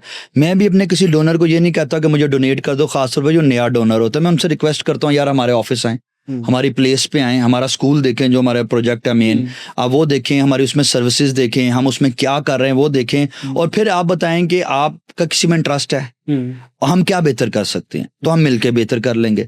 ये है हमारी एक अप्रोच। हम क्योंकि एक चैरिटी सिर्फ नहीं कर रहे, हमारा जो लाहौर में स्कूल है उसके अंदर हम बहुत सारे काम कर रहे हैं। तो हम हमारा वहाँ पर रेन वाटर हार्वेस्टिंग का आजकल बात चल रही है, तो हम वो काम कर रहे हैं। तो लोग वहाँ पे जो देखते हैं वो खुश होते हैं कि यार ये भी कर रहे हैं। ग्रीन एनवायरनमेंट, ग्रीन एनर्जी पे काम कर रहे हैं, सोलर पे हम काम कर रहे हैं, हम ट्री प्लांटेशंस पे काम कर रहे हैं, फ्री नर्सरी हमने स्टार्ट कर दी है प्लांट्स की। तो हम वो सारी चीज़ें कर रहे हैं along with school education programme. तो ये तो हम अपनी जनरल बात करते हैं। बाकी लोगों के लिए सर ये चाहिए, एक तो पिछला ट्रैक रिकॉर्ड देखें, आप उनकी टीम को देखें, उनके फाउंडर्स, उनके हेड्स और उनकी रिपोर्टों को देखें, उनके ऑडिट रिपोर्ट्स को चेक करें, और सोसाइटी में जो उनका ट्रस्ट और जो रिजल्ट आ रहा है उसको देखें। ये जो 3-4 चीज़ें हैं ना, ये बड़ी मैटर करती हैं। फिर जब जिसको भी दे दिया आप उससे रसीद ज़रूर लें, ऑडिट रिपोर्ट्स उनसे जरूर मांगे। और अगर ऑडिट रिपोर्ट, सर सॉरी मैं आपको काट रहा हूँ, ऑडिट रिपोर्ट कहाँ पे चेक की जा सकती है? सर वो जनरली मैक्सिमम होता है वेबसाइट्स पे अपलोड की जाती हैं, ठीक है, करनी चाहिए अपलोड, लेकिन कुछ इदारे नहीं करते। वो बहुत सारी रीजंस होती हैं, क्योंकि फिर हम पढ़े लिखे लोग नहीं हैं ना हमारे मुल्क में, तो हम वहाँ से एक डाटा उठाते हैं और फिर भरमार कर देते क्रिटिसिज्म की कि जी इनके तो ये, इनके तो ये, इनके जो, हालांकि वो हर बंदा टेक्निकल कॉन्सेप्ट्स को समझ भी नहीं सकता और हर इदारे का होता है। तो इस वजह से भी कई दफ़ा नहीं लगाते हैं, कई दफ़ा अपडेटेड नहीं होती इसलिए नहीं लगती। लेकिन मेरा कहने का मकसद है, if you are a big donor, good donor, तो आप उनको ऑफिस को कहें, डिमांड करें, उनको कहें जी आप दिखाएं, क्योंकि कुछ चीज़ें उसमें से ऐसी भी हो सकती हैं जिसके ऊपर आपको क्वेश्चन करना पड़ेगा कि जी ये ऐसे क्यों हुआ था, पास्ट में ऐसे क्यों हुआ था पिछले साल। तो वो शायद एक पर्सनल ज़रूर चीज़ हो जाती है, लेकिन है तो नहीं पर्सनल, लेकिन आप उससे डिमांड करें तब उनको देनी चाहिए, अंडरस्टैंड करनी चाहिए। फिर प्लस ये चीज़ है कि देखें, ट्रस्ट बहुत ज़्यादा मैटर करता है ना, कि आपने काम किया है, उसका रिजल्ट्स कैसे आए हैं। एक और चीज़ सर मैं इसमें ऐड करना चाहता हूँ इस प्रोग्राम के तवज्जुह से, और जिसकी वजह से मैंने आपसे पहले ऑफ द रिकॉर्ड बात कर रहा था कि मैं खुद जो सीरीज़ पूरी स्टार्ट की है वो इसी चीज़ पे स्टार्ट की है यूट्यूब पे, इनसाइड एनजीओज़ के इंटरनल सिस्टम्स को समझा जाए। सही है, ऑडियंस को ये समझना है कि उनके भी तो मसाइल हैं, सिर्फ क्रिटिसिज्म जरूरी नहीं है, ठीक है ना। हर बात का एक पहलू दूसरा भी होता है। लेकिन 10 लोग बुरे हैं तो 10 अच्छे भी थे, तो आप उस पहलू को समझेंगे। वो चैरिटी ले रहे हैं तो क्या कर रहे हैं, एडमिन कॉस्ट कहाँ पे है। सबसे बड़ा मसला आता है चैरिटी के लिए एडमिन कॉस्ट का, ठीक है। एडमिन कैसे पूरी होगी? लोग कहते हैं जी आप 3,000 रुपये दे देंगे, आप कहेंगे सारा का सारा पैसा बच्चे की एजुकेशन पे लग जाए, तो वो जो अमला है, जो बिजली का बिल है, जो एडमिनिस्ट्रेटिव और है, ऑफिस का रेंट है, वो कहाँ से पूरा आएगा? वो नहीं पूरा आता। तो ये चीजें भी अंडरस्टैंड करने की जरूरत है। That is I believe. हमारे मुल्क में सर एक ट्रेंड चलता है मोस्टली, लाइक अवाम एनजीओ के पीछे पड़ी है तो बस पड़ गई है कि जी जी जी जो है वो, क्योंकि किसी भी इदारे को, जैसे मैं फर्ज करें एक एनजीओ है, उसके पैरेलल मैं कहता हूँ मेरी एक कंपनी है, जी जी, ठीक है। अब कंपनी में वही आप वाली बात, मैंने रेंट भी देना है जी, मैंने सीईओ को सैलरी देनी है, मैंने एडमिन को, अकाउंट्स को, और जो भी मेरे उसके बिल्कुल ऐसे। उनको देना है। उसके बाद मेरी कंपनी का प्रॉफिट होना है और वो मेरी कंपनी के फ्यूचर पे लगेगा। या फिर इसी तरह पैरेलल में एनजीओज आ गई जी जी जिनके जो है वो सर आजकल जो है ना बहुत से लोग, बहुत सी एनजीओज जो हैं वो इजी पैसा वगैरह पे या इस पे काम चलाना शुरू हो गई हैं, और बहुत से अनरजिस्टर्ड मैं कह सकता हूँ कि, लेकिन बाज़ाहिर उनको लगता है कि वो मतलब सही काम कर रहे हैं। अच्छा देखें, कैसे जज करना है? और दो चीजें, सॉरी मैं जी थोड़ा जी क्वेश्चन जी लंबा है। जी जी प्लीज। सोशल मीडिया अब प्लेटफॉर्म एक बन गया है जी फ्रंट पे। सोशल मीडिया पे ऐसा नजर आता है कि यही मुल्क चला रहे हैं, ठीक है, बहुत डोनेशन है, यही मुल्क को पाल रहे हैं, कोई इनके अलावा कोई और। लेकिन बैक एंड पे जाके हम देखते हैं जी तो उस लेवल का काम नहीं होता है। बिल्कुल सही। देखिए सर, आपने बहुत बहुत प्यारा सवाल आपका ये है। देखें, सोशल मीडिया की अगर मैं बात करूं तो हर जगह पे ये है। आप किसी महकमे की बात कर लें, नैरेटिव बिल्डिंग करनी पड़ती है, लोग करते हैं तो जो दिखता है वो बिकता है वाली बात भी हो जाती है, ठीक है। फंड्स आते हैं लोगों के पास, लोग लेते हैं, चैरिटी ऑर्गेनाइजेशंस लेती हैं, उनके पास फंड आता है, वो कहते हैं कि जी हम लगाते हैं। देखें, जब सीईओज की आपने बात की ना, कंपनी की बात की, ये अंडरस्टैंड करना बहुत ज़्यादा ज़रूरी है कि कोई इदारा प्रॉपर मैकेनिज्म के बगैर नहीं चल सकता, ठीक है ना। तो हमें अंडरस्टैंड करना है डोनर को कि भाईजान आपका पैसा कितना % एडमिन पे जाना है। अगर मैंने 100 रुपया दिया तो 100 रुपये में से एक सर्टन अमाउंट एडमिन कॉस्ट में जानी है, और ये एनजीओ का हक है वो रखना। बिल्कुल ऐसा, ठीक है। अब वो पता कर लें क्या है, आप पता कर लें, ठीक है ना। मैं आपको बता देता हूँ एफबीआर कुछ कहती है, हमारा ये तो अलमिया है ना। देखिए, मैं आपको कैसे डिसाइड करूँ। सॉरी मैं आपको काट रहा हूँ इसी बात पे कि अगर आप वो नहीं करेंगे ना, एक वजीर हैं, कल मैं खबर पढ़ रहा था, वो कह रहे हैं जी मैं अपनी सारी तनख्वाह जो है ना वो डोनेट कर रहा हूं, मैं पूरी तनख्वाह जो है ना करता हूं, पेट्रोल भी मैं खुद डलवाता हूं। नीचे मैं कमेंट सेक्शन में गया क्योंकि मजा आता है नीचे उन्होंने कहा जी आपने तो कमाना ही नहीं है, क्योंकि तनख्वाह तो आपके लिए कुछ भी नहीं है, आपने किक्स बैक लेने हैं, ठीक है, आपने कब्जे करने हैं, ठीक है, आपने कॉन्ट्रैक्ट्स लेने हैं। ये तो जब कोई इदारे का सीईओ जो है, अगर आप उसको कोई सैलरी नहीं देंगे तो वो फिर इन्हीं चीजों पे आ जाएगा, मतलब वो करप्शन करके ले रहा है तो वो उसका हक है। देखिए वो फिर, और उस पर लिमिट कोई नहीं ना सर, और फिर उस पर लिमिट नहीं होती, यही बात है। तो पॉइंट ये था, मैं बात ये कर रहा था कि देखें ऑडियंस को ये समझने की जरूरत है। अब हमारा मसला क्या है कि एक इदारा नहीं है ना हमारे सर पे, हर इदारे ने अपने रूल सेट किए हैं, ठीक है। एफबीआर कुछ और कहता है, पीसीबी एक पाकिस्तान सेंटर फॉर फिलैंथ्रोपी वो कुछ और कहता है, इस्लामिक के तौर पे अगर शरीयत की बातें करें तो वो डिफरेंट कॉन्सेप्ट्स आ जाए। तो एडमिन कॉस्ट के वो मसाइल हैं, हम उसकी डिटेल में नहीं जा रहे। आपके क्वेश्चन का जो पहला पार्ट था ना, वो मैंने उस पर मुस्कुराया था, और मुझे इस पे शायद ऑडियंस वाले बहुत सारे लोग और मेरे अपनी बरादरी के अपने सेक्टर के लोग मेरे से नाराज़ हो जाएं। मेरा ना ओवर द ईयर एक एक्सपीरियंस की बुनियाद पे मेरा ये पॉइंट ऑफ व्यू बन गया है कि as a donor, as a layman, आपके ऊपर फ़र्ज़ है कि आप अनरजिस्टर्ड को मत दें। ये मुझे लगता है। उसकी वजह ये है कि ये देखें, कुछ उसमें बिल्कुल जेन्युइन भी होंगे, ठीक है। अगर आपको 100% यकीन है ना कि ये आपकी फैमिली का बंदा था, क्लोज था, ये था, ये जेन्युइन है, फिर आप दे दें। अगर नहीं आपको पता ना, तो फिर एक रूल रख लें, एक टूल रख लें कि दैट्स कि अनरजिस्टर्ड को नहीं देना। उसकी वजह कि अनरजिस्टर्ड का कोई रिकॉर्ड नहीं है। रजिस्टर्ड को एटलीस्ट किसी ना किसी जगह पे कुछ तो दिखाना है ना, कुछ ना कुछ करना है, तो कोई ना कोई चीज करनी है, ठीक है। कोई ना कोई उनके ऊपर लॉज लगते हैं, कोई सवाल है। तो पहला रूल तो बड़ा सीधा है कि जो अनरजिस्टर्ड है ना उनको मत दें। और उसका नुकसान ये होता है, जो मैं देख रहा हूँ, वो सोसाइटी में इतना एक चीज है जो कि सबसे ज्यादा वायरल होती है सोसाइटीज में, यानी कि जब वो यूथ सोसाइटीज होती हैं और यूनिवर्सिटीज में काम कर रही होती हैं, वो फीस की केसेस होते हैं कि जी इस बच्चे की फीस, इस बच्चे की फीस, इस बच्चे की फीस, इस बच्चे की फीस। और आप बताएं, मैं आपको बताऊं, बिलीव करें ना, 70 से 80% केसेस ऐसे निकलते हैं जो कि फेक होते हैं। फेक इन दैट सेंस होते हैं, केस जेन्युइन है, वो केस आपके पास भी आया, वो केस मेरे पास भी आया, वो केस उसके पास भी आया, केस उसके पास, तो 4 जगह से उसकी फीस इकट्ठी हो चुकी होती है। अब या तो वो बच्चा या बच्ची कर रही होती है मसला, या उसके नाम पे कोई और कर रहा होता है। तो हमें जब भी कोई बात आती है, मैं कहता हूँ यार एक मैकेनिज्म बनाओ, फिर फीस का मामला करो। अदरवाइज ये हर रैंडम केस को पकड़ ना लो कि हम फीस का काम कर रहे हैं। तो ये चीज तो मैं कह रहा हूँ, अनरजिस्टर्ड में ये बहुत सारा मसला है। हम पे एक इल्जाम लगता है, मेरे दोस्त अहबाब, कोलीग्स या पुराने लोग जो कि हमारे से स्टार्ट में काम कर रहे हैं, ये हमारे केस नहीं करते अब, ठीक है। किसी भी किस्म का कॉज, ये हेल्थ का केस आ गया, इमरजेंसी, मेडिकल का, एजुकेशन का, तो मैं उनको समझा के थक गया, भाईजान पहले वक्त और था।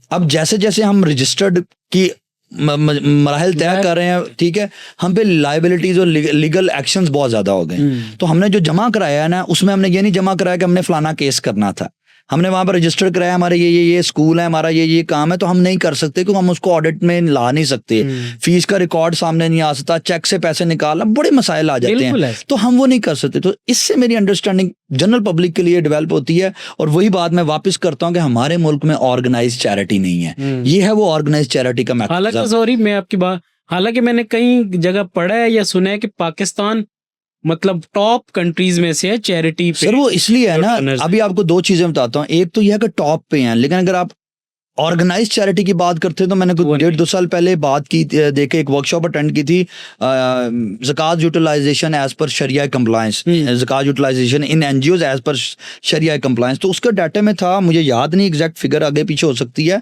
कि बट शायद हमारे पास कुछ चंद अरब हम इकट्ठा करते हैं ज़कात की मद में, और जो पोटेंशियल है कैलकुलेटेड अवाम के पास जो पैसा है और उसकी जो सही 2.5% ज़कात बनती है, इट वाज समथिंग 80 के करीब। और 5-7 अरब, हम एग्जांपल दे रहा हूँ, मुझे एग्जैक्ट नहीं पता, लेकिन रेशो ये था कि अगर 5-7 दे रहे हैं तो 80 के करीब का पोटेंशियल है। वो नहीं कर रहे क्योंकि मेरा आप पे ट्रस्ट नहीं है, आपका मेरे पे ट्रस्ट नहीं है, सिस्टम पे ट्रस्ट नहीं है, और हमें ज़कात की कैलकुलेशन के तरीक़ाकार भी ठीक नहीं है, डंडियां हमने मानी। तो पोटेंशियल बहुत ज़्यादा है, ऑर्गेनाइज कर लें। पूरी दुनिया में बहुत ऑर्गेनाइज मैटर्स हैं, वो पाकिस्तान में नहीं है। पाकिस्तान में अगर ऑर्गेनाइज चैरिटी हो जाएगी, कम्युनिटी डेवलपमेंट पे काम शुरू हो जाएगा, मुझे लगता है कि हमारे मुल्क का एक बड़ा मसला है, मैं फिर आपका प्लेटफॉर्म का इस्तेमाल करते हुए ये पैगाम देता हूँ कि हम ना ज़कात की डिस्ट्रीब्यूशन भी बड़े अजीब तरीके से करते हैं।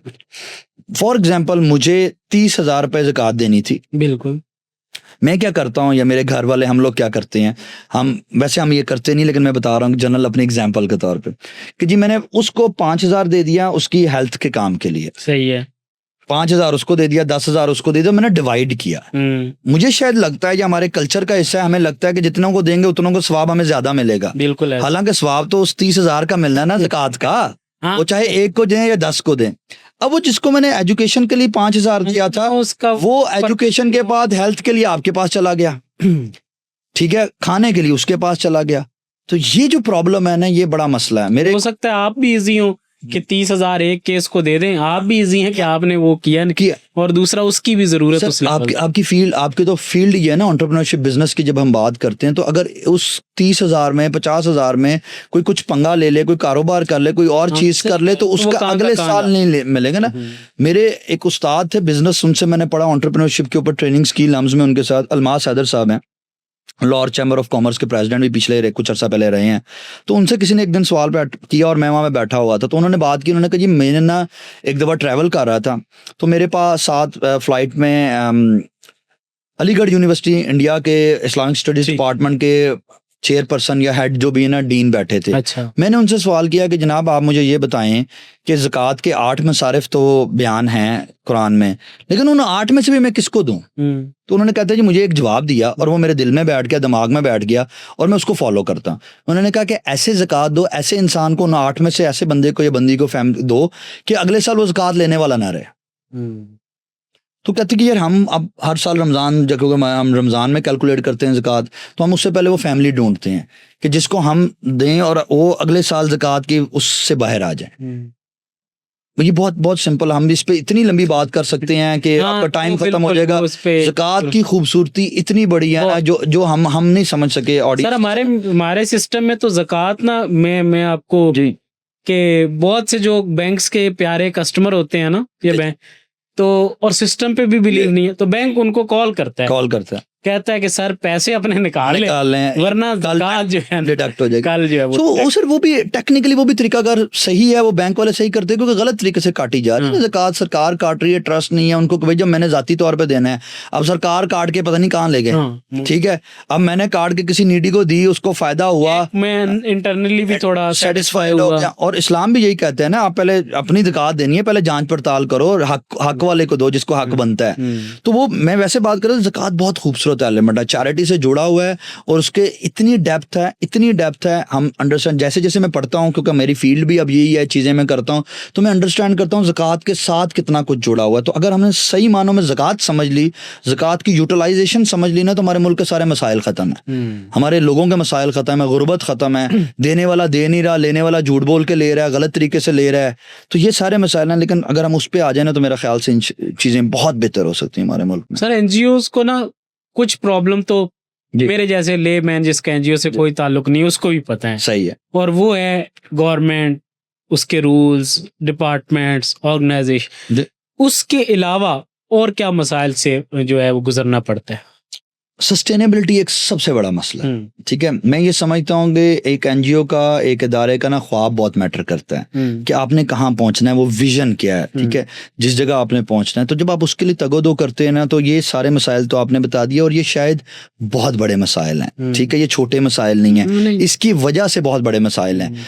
दूसरा सस्टेनेबिलिटी, जिन्नियां मैनू लगियां तेनू एक लगे तो समझ गया, सही है। सो सेकेंडली सस्टेनेबिलिटी, उसको मैं जोड़ता हूँ फाइनेंशियल से, आपकी फंड से। देखिए यूएनडीपी, यूनिसेफ, इन सब ने फंड्स अब बंद किए अपने पाकिस्तान में, अभी ट्रम्प के वाकयात के बाद, ठीक है, यूएसएड के खास तौर पे बंद हुए, बहुत सारी एनजीओज यूएसएड पे चल रही थी, बंद हो गई। तो funding is a big issue, आपको स्केल अप होना है, सस्टेन करना है कि रेगुलर फंड्स कहाँ से आएगा, तो ये एक बहुत बड़ा चैलेंज है। तीसरा बड़ा चैलेंज है ट्रस्ट इश्यूज हैं, अवाम के ओवरऑल, किसी एक ने गलत काम किया, मीडिया ने उसे तुन के हाईलाइट कर दिया, तो फिर ट्रस्ट वापस नहीं आ रहा, ठीक है, तो लोगों का ट्रस्ट खत्म हो गया। तुम तो खाते हो, तुम तो ये करते हो, तुम तो ये करते हो, वो ये नहीं देखते कि आपकी पिछली बैकग्राउंड क्या है, कोई ये नहीं देखता कि आपकी वजह से कितने मसाइल हैं। हमने कुछ अर्सा पहले सरकारी इदारों में कुछ हमें डॉक्यूमेंट्स के लिए जाना पड़ा, तो वहाँ के ना क्लर्क ने हमें बातें सुनानी शुरू कर दी, वो जो अभी आपने पहले क्वेश्चन पूछे, लोग कहते हैं ये होता है, ये होता है, खाते हैं, ये करते हैं, आप ये करते हैं, वो करते हैं, तो मेरा ना गुस्से से मैं लाल पीला सब कुछ हो गया। मैं यार, मैं इसको, इतने साल से हम खज्जल हो रहे हैं, हम और बड़े काम कर सकते हैं ज़िंदगी में, हम चैरिटी सेक्टर में काम करें, अल्लाह की राह में लगे हैं, क्या बात है। फिर मैंने पिया गुस्सा, मैंने उनको कहा सर आप अपनी जगह ठीक कह रहे होंगे, लेकिन अल्फाज का चुनाव बेहतर करें, और मुझे प्लीज अंदर मिलवा दें अपने बॉस से, जिन्होंने कागजों पे साइन करवाने थे, मैं आपके लेवल पे, तो मैं उनकी भी है, तो मैंने जाना है। अब वो मुझे पता था कि वो ऑब्वियसली जिस तरह भी थोड़ा पढ़ा लिखा तो है ना, यंग बंदा है जो भी है, मैं महकमे की तरफ जाना नहीं चाह रहा, क्योंकि फिर कल को सवाल शुरू। तो मैं उनके पास गया, उसने फौरन जाते हैं कि सर इनके ये मसले हैं, इनके इदारे के ना अंदर रजिस्ट्रेशन। मैंने सुनी, फिर ऐसे देखा उसको, मैंने कहा ठीक है, तो उसने आर्गू करना चाहिए। फिर मैंने उससे आर्गू किया, पढ़ी लिखी बात की, डॉक्यूमेंटेशन की बात की। मैंने कहा सर इसका सोल्यूशन आप बता दें। तो उन्होंने कुछ बातें की, उन्होंने उसको कहा कि यार ऐसा करो, अगर ये ब्लैक एंड व्हाइट में नहीं लिखा हो ना लॉज में, तो इनके साइन कर दें। मैं कहा नहीं सर, अगर ऐसा मामला है जो मैं कह रहा हूँ वो गलत है, तो मैं वापस जाऊंगा, अपने डॉक्यूमेंट सीधे करूंगा, फिर आपके पास दोबारा आऊंगा, अभी साइन नहीं करने। मुझे 16 साल खज्जलख्वारी हुई है, मैंने करना होता तो मुझे तो पता नहीं किस किस महकमे ने, किस किस इदारे ने 2 नंबर तरीके आप में से दिखाए हैं। बैंक वालों ने दिखाया, 8 साल लगे मुझे बैंक अकाउंट खुलवाने में। कौन से बैंक वाले ने मुझे तरीकेकार नहीं बताया? मैं आज आपको बताता हूँ, आपके रोंगटे खड़े हो जाएंगे, यार ये तरीकेकार हैं करने के लिए। बैंक वालों ने बताया कि एनजीओ अकाउंट नहीं खोलेंगे हम, आप इस तरह करके खोल लें, आपके पैसे आ जाएंगे। मैं कहा वो करना ही नहीं, हम लीगल वे में चल रहे थे, लीगल चीज़ों में चल रहे, तो हमने इंशाल्लाह लीगल चलना है। तो ये बहुत सारी चीज़ें हैं, मार्केट में लोगों को है, मसाइल आते हैं, लेकिन आसान नहीं है, तो चलते रहना चाहिए। लोगों अल्लाह से मांगना चाहिए, जो कि मुझे लगता है लोग नहीं मांगते। अल्लाह से मांगें, अल्लाह से बात करें, अल्लाह को कहेंगे अल्लाह ये मेरा मसला है, तू नहीं सॉल्व करना, देर दो सवेर तूने करनी है, तो वो अगर होगी तो मेरा ख्याल से रास्ते बन जाते हैं। विजन आपका बड़ा हो और अल्लाह के साथ आपकी मदद हो, उससे आपका तल्ला को मांगना आता हो आपको, तो फिर सब मिल जाता है। हम बिजनेस पे बात करते हैं, एंटरप्रेन्योरशिप पे बात करते हैं, तो हमें फील्ड में या लोगों से अक्सर कुछ सुनने को मिलता है कि सर स्टार्टअप्स के जो है ना फंडिंग, वो दुनिया भर में है, दुनिया में दी जाती है, पाकिस्तान में या तो इंट्रोड्यूस नहीं है या लोगों को मिल नहीं रही हैं। हालांकि स्टार्टअप्स की जो फंडिंग्स हैं वो सबसे बेहतरीन हल है किसी भी मुल्क के जो इंडस्ट्री है, किसी मुल्क के जो हालात बेहतर करने। तो पाकिस्तान में क्या आपकी एनजीओ या कोई और लोग इस पर काम कर रहे हैं? सर कर रहे हैं। हम अभी हमने एक और इनिशिएटिव लेने की प्रोसेस में हम पाकिस्तान सिटीजन, क्योंकि एनजीओ का नाम हमारा पाकिस्तान सिटीजन अलायंस है, पीसीए, तो हम एक बना रहे हैं पीसीए सोशल एंटरप्रेन्योरशिप हब। ठीक है। ठीक है, तो हम कोशिश में है, वर्किंग हमारी चल रही है कि हम उसको कैसे ले, तो हमें सोशल आइडियाज़ जो लेके आए लोग, तो हम बेशक शायद वो इंक्यूबेशन सेंटर ही टाइप होगा, लेकिन वो इतना बड़े लेवल पे शायद अभी नहीं कर सकेंगे, बट आइडिया इसके सोशल कॉजेज़ को लेके आए। नेक्स्ट इज़ कि सोशल कॉजेज़ के ऊपर जो सोशल एंटरप्रेन्योरशिप करना चाहते हैं हम उनको कहीं ना कहीं सपोर्ट करें। एक तो चीज़ ये, दूसरा सर मेरा बिजनेस के मामले में, एंटरप्रेन्योरशिप के मामले में हमें लगता है कि हमारी यूथ को, मुझे लगता है कि ये इंक्यूबेशन सेंटर्स के चक्कर ने ना बड़ा जलील कर दिया है। ठीक है, 2 मिनट बाद इस इंक्यूबेशन सेंटर में जाते हैं, वहाँ से पैसे लेते हैं। फाउंडर बनते ही इसलिए हैं कि उनको पैसा चाहिए। तो 6 महीने, 4 महीने, 3 महीने, जितना एक कभी साइकिल होता है उसमें रहते हैं। उसके बाद दूसरे इंक्यूबेशन सेंटर, फिर तीसरे इंक्यूबेशन सेंटर, चौथे इंक्यूबेशन सेंटर, और वही खिचड़ी जो स्टार्ट में पकाई होती है कि वी आर एन एंटरप्रेन्योर। तो मुझे कई दफ़ा लोगों ने कहा, जो हम बिजनेस वगैरह करते हैं, लोगों ने मुझे, मेरे दोस्तों ने कहा डिफरेंट इंक्यूबेशन सेंटर्स में, तो यार तुम आ जाओ अपनी कंपनी लेकर। मैं कहा यार मैं तुम लोगों के मुताबिक वो स्टार्टअप नहीं हूँ, मैं तो एक जनरल बिजनेस कर रहा हूँ, मैं डिजिटल एजेंसी रन कर रहा हूँ। अब मैं एक ज्यादती करूंगा, मैं उसको उस डेफिनेशन में फिक्स करवाऊँ कि जी मैं को बहुत इनोवेटिव चीज कर रहा हूँ, मैं ये कर रहा हूँ, भाई मैं कर लूंगा, मैं बूट स्ट्रैप कर लूंगा, खुद से कर लूंगा, थोड़े से शुरू कर लूंगा, मुझे नहीं जाना इतने बड़े स्केल पे। जो स्टार्टअप के फंडिंग का मसला है सर, आपने बड़े बड़े हमें फंड्स मिले हैं, बड़े बड़ी रिसेंट आपकी कंपनीज पाकिस्तान की गुजरी हैं। स्विफ्ट, एक बहुत बड़ा स्विफ्ट लॉजिस्टिक, इतना बड़ा ब्रांड बना के कहाँ गया है? और बहुत सारे नाम हैं, तो वो कहीं नहीं गए। तो बच्चों को गलत ना समझाएं, गलत ना गाइड करें, चलने दें उन बच्चों को। स्टार्टअप फंडिंग के बगैर भी काम हो सकता है अगर आपका आइडिया अच्छा है, और अगर आपका आइडिया बहुत अच्छा है तो कहीं ना कहीं से फंड भी मिल जाता है। हम भी यही कह रहे हैं, एनजीओ सेक्टर के अंदर अखुवत लोन्स प्रोग्राम देता है, वर्ल्ड वाइड उनके लोन प्रोग्राम है। आप आइडिया तो लेके जाएं उनके पास, बिजनेस आइडिया लेके। अब आपने बात ही करोड़ों से शुरू करनी है, लाखों से शुरू करनी है, तो फिर तो नहीं हो सकती। अगर मेरे पास भी लिटरली कोई बंदा आगे कहेगा कि सर मुझे एक एनजीओ सेटअप करनी है या मुझे सोशल एंटरप्राइज खोलनी है और मुझे 10 लाख रुपए चाहिए, मैं कहूँगा जाओ भाई कहीं और चले जाओ, क्योंकि हमें भी पता है कि ये काम जीरो से भी स्टार्ट हो जाता है। अब आइडिया में कुछ तो जान डालो, 2 4 6 महीने डालो, तुम्हें एडमिन कॉस्ट के लिए कुछ पैसा चाहिए होगा, वो मिल जाएगा, वो कुछ ना कुछ हो जाएगा, बट इतनी जरूरत नहीं है। But other than that Pakistan में ऐसे नहीं है लोग, जो आपका बेसिक सवाल है कि जो देते हैं कॉन्ट्रैक्ट फंडिंग कि आप स्टार्टअप्स कर लें, आप करें, क्योंकि वो कल्चर है नहीं। लेकिन मुझे लगता है शायद कुछ अरसे बाद आ जाएगा सोशल एंटरप्रेन्योरशिप के मायने में, एनजीओ के मानों में, नामों में नहीं, सोशल एंटरप्रेन्योरशिप के मानों में आएगा। लोग लेके आएंगे कि जी हमने करना है। सर हर एनजीओ जो है ना वो एक मकसद के साथ एक विजन लेकर चलती है। आपकी एनजीओ क्या मकसद, किस विजन से जो है वो चल रही है? कौन कौन से प्रोग्राम जो है वो आप ऑफर कर रहे हैं? ये कहाँ कहाँ पे, किन किन सेक्टर्स में काम कर रहे हैं और किन में करने जा रहे हैं? बिल्कुल ठीक। सर बेसिकली आपका सवाल बिल्कुल ठीक है। एक मकसद होता है, हमारा मकसद ये है कि हम ना मुल्क में ऐसा निज़ाम की तरफ चले जाएं या ऐसी स्पोर्ट सिस्टम की तरफ चले जाएं जहाँ पे बगैर रंग नस्ल के लोगों की मदद हो सके, लोगों की सपोर्ट हो सके। उनसे ये सवाल ना हो कि जी आप कौन, आप किस सूबे से, आप किस चीज़ से। तो ये एक बेसिकली है, और हम एजुकेशन पे बेसिकली काम कर रहे हैं। मेन हमारा फोकस एजुकेशन है और कम्युनिटी डेवलपमेंट है। हम चाहते हैं हम थोड़ा काम करें, लेकिन हम ऐसा काम करें जिसका इम्पैक्ट लॉन्ग लास्टिंग हो। तो मेरी ज़ाती ख्वाहिश ये है कि हम जो मैं हर एक स्टूडेंट को कहता हूँ कि ऐसे काम करें जिससे इम्पैक्ट पैदा हो और एक लेगेसी रहे। तो वो काम हमारे बाद, मेरी ख्वाहिश है, मेरी टीम की ख्वाहिश है कि वो काम ऐसा हो कि हमारे बाद भी चलता रहे। तो वो एक बेशक एक इदारा हो, स्कूल हो या 10 स्कूल हो, लेकिन वो हमारे बाद भी चलते रहे और वो रोशनी फैलाते रहे। ठीक है। हमारे प्रोग्राम्स, हमारी अभी तक ऑर्गेनाइजेशन 4 मेन प्रोग्राम्स में डिवाइडेड है। उसमें नंबर 1 है एजुकेशन प्रोग्राम, जिसमें हम डिफरेंट स्कूल्स रन कर रहे हैं, कपल ऑफ स्कूल्स रन कर रहे हैं। 600 प्लस बच्चा हमारे पास पढ़ रहा है। दोनों स्कूल हमारे लाहौर में, स्कॉलरशिप प्रोग्राम हम रन कर रहे हैं। दूसरा हमारा डिजास्टर मैनेजमेंट का प्रोग्राम है, जिसमें कोई खुदा ना खास्ता डिजास्टर आता है तो हम उस पर काम करते हैं। लोकल भी हमने काम किया, इंटरनेशनल भी किया है। गजा में भी 2021 वाले टाइम में किया, अभी भी थोड़ा बहुत कहीं ना कहीं आजकल के टेन्योर में कर रहे हैं। टर्की, सीरिया में ज़ल्ज़ले आए, हमने इंटरनेशनल ऑर्गेनाइजेशन के साथ पार्टनरशिप पे वहाँ पे काम किया। पाकिस्तान का बन्नू IDPs का काम हो या ये रिसेंट 2022 के फ्लड्स हों, तो वो सारी जगहों पे हमने तब काम किया है।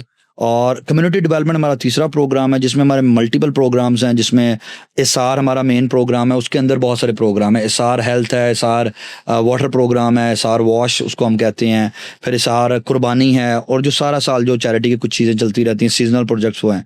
उसमें हमारा राशन का प्रोग्राम है, एक बहुत इंटरेस्टिंग प्रोग्राम है एसआर स्टोर के नाम से। वो हम सब्सिडाइज राशन देते हैं फैमिलीज़ को। हम बिलीव करते हैं फ्री चीज़ की कोई वैल्यू नहीं है, सो वी वांट कि हम सब्सिडाइज कर दें लोगों को, एक आटे के थैले के लिए धक्के ना खाने पड़े, एक चीनी चावल दाल लेने के लिए जलील ना होना पड़े लाइनों में। So what we do is के जो हमारी रजिस्टर्ड फैमिलीज हैं जिनके बच्चे हमारे स्कूल में पढ़ते हैं, तो हमने जो उनको सफेद पोश है, जो सफेद सद का भी और खैरात नहीं लेना चाहते जी, एक ये दूसरा ये कि पैसों उसका भी हमारा ये कि हमारे पास रजिस्टर्ड हम कर चुके होते हैं, जिनके बच्चे हमारे पास पढ़ते हैं। अच्छा। तो हम कम्युनिटी पे काम करते हैं। तो बच्चा आता है एडमिशन के लिए, तो हम क्या करते हैं, हम पहले उसका टेस्ट वगैरह लेने के बाद अगर उसका एडमिशन, उसकी एज सब कुछ ओके होती है, तो हम उसकी फैमिली रजिस्टर्ड करते हैं। पहले फैमिली रजिस्टर्ड हो गई, अब उस फैमिली को हम एजुकेशन दे रहे हैं, उसके बच्चों को हम उसको राशन सब्सिडाइज दे रहे हैं, हम उसको हेल्थ फैसिलिटीज़ दे रहे हैं, बेसिक डॉक्टर चेकअप होता है उनका रोज़ डेली। हमारे ऑफिस में डॉक्टर साहब बैठते हैं, कंसल्टेंट फिजिशियन, वो चेकअप करते हैं। रमज़ान में राशन फ्री मिलता है, सर्दियों में गर्म कपड़े रज़ाइयाँ फ्री मिलती हैं, कुर्बानी में गोश्त मिलता है। ये सारी चीज़ें हम एक प्लेटफॉर्म से कर रहे हैं। तो 200 प्लस हमारे पास उन फैमिली रजिस्टर्ड है, हमारी कैपेसिटी ये है अभी, तो हम उनको ये सारी चीज़ें प्रोवाइड करते हैं। फिर हमारा इसी के बलबूते पे हम वॉश, हमारा बहुत बड़ा प्रोग्राम है, water and sanitation and hygiene, जिसमें हम साउथ पंजाब में water hand pumps, district Rahim Yar Khan में हम हैंड पम्प्स लगा रहे हैं और हाइजीन और सैनिटेशन पर उनके साथ काम कर रहे हैं। आरओ प्लांट्स भी कुछ जगहों पे लगाए हैं। फिर मसाजिद पे कुछ हम साउथ पंजाब वाली साइड पे हमारा मॉडल मसाजिद का है, यहाँ पे हम स्कूल से ओपन करते हैं चीज़ें और कम्युनिटी पे स्प्रेड होते हैं। साउथ पंजाब में हम समझते हैं कि मस्जिद करें और मस्जिद से हम वो मॉडल को शिफ्ट करें कि दीनी और दुनियावी तालीम वहाँ से हो और फिर वहीं से मार्केट मैकेनिज्म चलें, वो हम लोग काम करें। और last but not the least, हमारा जो मैंने स्टार्ट जहाँ से हमने किया वॉलंटियर डेवलपमेंट प्रोग्राम से, वो हम वॉलंटियर डेवलपमेंट प्रोग्राम कर रहे हैं, जिसमें हम वॉलंटियर्स को ट्रेन कर रहे हैं, उनको सेशंस दे रहे हैं, उनके वर्कशॉप्स कंडक्ट कर रहे हैं। अभी क्या कर रहे हैं, आगे क्या करना है सर, हम आईटी के ऊपर काम करना स्टार्ट किया है। अभी आईटी लैब सेटअप किया, जिसमें इसी वॉलंटियर डेवलपमेंट प्रोग्राम के तहत हम कोर्सेज वगैरह चीज़ें करवाएंगे, वॉलंटियरिज्म को ट्रेनिंग्स देंगे और आईटी की साइड पे जाएंगे। Green energy, green environment friendly हम लोग हैं, हम पसंद करते हैं। हमारा ऑफिस भी ग्रीन एनर्जी, ग्रीन एवरीथिंग पे चल रहा है। तो हमने इसी महीने जो अगस्त का चल रहा है, हम तो इसमें हम कर रहे हैं फ्री प्लांट नर्सरी स्टार्ट कर रहे हैं। आप इंशाल्लाह जब हमारे पास मिलने आएंगे या कोई भी मेहमान आएगा, तो हम उसको तोहफे पे कोई शील्ड नहीं देंगे, हम एक पौधा देंगे। परफेक्ट। क्या पौधा लें और पौधा जाके लगाएं, कोई शील्ड नहीं देनी आपको। तो हम उस पे अब नर्सरी का सेटअप कर रहे हैं। तो ये चीज़ें हम कर रहे हैं और आहिस्ता आहिस्ता इंशाल्लाह जैसे जैसे कोई और आइडियाज़ भी आते रहेंगे जो कि सोसाइटी की बेटरमेंट के लिए हैं, यूथ की बेटरमेंट के लिए, इंशाल्लाह वो हम साथ साथ लॉन्च करेंगे। सर, यूथ को ना और नौजवानों को पाकिस्तान में बहुत चूना लगाया जाता है जी, ट्रेंड के नाम पर और फ्यूचर के नाम पर। कोई कह रहा होता है ये जो मैंने 2 करोड़ की रोलेक्स, 3 करोड़ की लेक्सिस ली हुई है, जी। ये मैंने ट्रेडिंग से ली है। जी, और अगर आप ट्रेडिंग करना चाहते हैं तो आप मेरे पास आ जाए, महीना सीखें, साल बाद आपके पास भी 5-7 करोड़ आ जाएगा। कोई कह रहा होता है कि जी अब आगे आने वाला टाइम एआई का है, आने वाला टाइम जो है वो आपका कोडिंग का है, तो अपने बच्चों को भेजें, 25,000 रुपया में फीस दे महीने की, हम आपके बच्चों को जिनको कंप्यूटर नहीं आता उनको कोडिंग और जो है वो एआई सिखा देंगे। ये सब बातें हैं, बिल्कुल हैं। आप यूथ पे बड़ा काम करते रहे हैं, आप लोगों का एक्सपर्टीज भी है। आप पाकिस्तान में यूथ के मसाइल क्या देखते हैं? अच्छा देखिए, मैं पहले आपकी इस बात का जवाब देना चाहता हूँ। चूना उनको लगाया नहीं जाता, वो खुद लगवाते हैं। हाँ। देखें, आपने एआई की बात की सर, कितना मुश्किल है चैट जीपीटी से आपको बात करके ये जानना कि क्या हो रहा है क्या नहीं हो रहा है। चैट जीपीटी से आप पंजाबी में पूछ लें। सर पंजाबी में पूछ लें, लिखना नहीं आता, वॉइस नोट कर लें, पंजाबी में पूछ लें, सब पता लग जाएगा। मेरे और आपसे बेहतर बता देगा वो। ठीक है, अब जीपीटी 5 आ गया, वो तो उससे भी ऊपर चला गया। ठीक है, तो ये तो बेवकूफ़ी है। हम जान के हम हड्डा राम है, हमारी यूथ भी, हम सब भी, हमें जल्दी चीज़ चाहिए। एक चीज़। दूसरी चीज़ ये सर, जिंदगी में अल्लाह ताला ने ना कभी किसी से आसान जिंदगी का वादा किया ही नहीं है। ये सबसे बड़ा धोखा है जिंदगी का कि मैं कहूँ कि जी आसान जिंदगी मुझे मिल जाए, ऐसे पैसा मिल जाए। तो जहां पे ऐसा पैसा मिलने की बात हो रही है, तो वो वहां पे समझें वो झूठ है। वो क्लैरिटी वहीं पे आ जानी जी, आसान नहीं। हाँ ठीक है, आपको 5 साल लगे होंगे, लेकिन आपने 5 साल में सीख लिया, तो आप अगले को वो चीजें, वो गलती आप सिखा नहीं सकेंगे। आप सिर्फ उसको ये बता सकेंगे ये गलतियां ना करना। तो शायद वो 1.5 साल में कर ले, 2 साल में कर ले, किस्मत वाला हुआ जल्दी कर लेगा। लेकिन ये नहीं है कि कल को कर लेगा, 2 महीने में कर लेगा। ठीक है, जो ये चूना लगने की कोर्सेज की बात है सर, वो 2-2.5 महीने में क्या सिखाते हैं? फाइवर, फ्रीलांसिंग, ये वो सिखाते हैं। तो फाइवर वाले भी शहजादे हैं, वो चालाक हैं, वो पहला ऑर्डर तो आपको जल्दी दे देते हैं। उन्होंने अपना कस्टमर घेरना होता है, अपने आपका अकाउंट चलाना होता है, उसके बाद वो भाग जाते हैं और रिलैक्स। तो ये बड़ी मुश्किलात है। तो मुझे ये लगता है कि यंगस्टर ना पागल है इस मामले में कि वो फ्रीलांसिंग करना चाहता है और वो समझता है कि जी मैंने तो फर्स्ट ईयर में, सेकंड ईयर में, 10वीं 11वीं के बाद या यूनिवर्सिटी के फर्स्ट ईयर सेकंड ईयर में मैंने फ्रीलांसिंग करके इतने पैसे कमा लिए थे, अब तो मेरा मसला ही कोई नहीं है। ठीक है ना, तो वो फौरन उसमें चला था। तो चूना लगना की वजह ये है।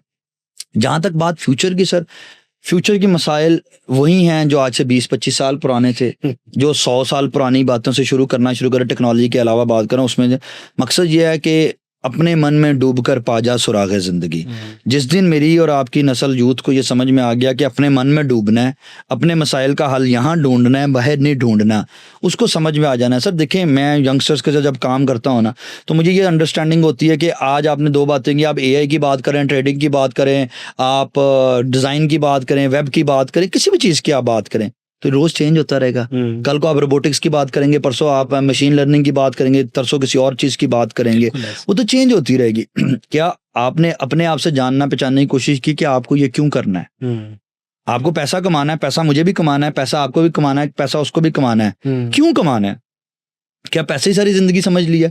अगर समझ लिया तो उसमें भी बुराई कोई नहीं, लेकिन क्यों का जवाब तो हमारे पास जवाब नहीं है। और आज से 10 साल बाद भी, 5 साल भी, 2 साल बाद भी यूथ के वही मसले रहेंगे जो कि आज हैं, लेकिन उसका तरीकाकार थोड़ा सा बदल जाएगा कि वो कहेगा बस मेरी ज़िंदगी आसान कर दो। हमें लगता है, मुझे लगता है कि चंद अरसे के बाद हम ये कहेंगे बस इससे मुझे ज़्यादा हिलना ना पड़े, बस जहाँ मैं बैठा हूँ, पैसे मेरे पास खुद आ जाए, खाना भी मेरे पास चल के आ जाए, पानी भी चल के आ जाए, पिज़्ज़ा भी मेरे पास चल के आ जाए, ये आसाइशें चाहिए। लेकिन ये तो मेरे रब ने किसी से वादा नहीं की ना। हम गोरे की एग्जांपल देते हैं, हम यूरोप में जाना पसंद करते हैं, हम बाहर जाना पसंद करते हैं कि वहाँ पे पैसे की कदर है, आपकी मेहनत का पैसा मिलता है। लेकिन कभी किसी ने ये जाना कि वो 9 से 5 कितना काम करते हैं? किसी को अंदाजा है इस बात का?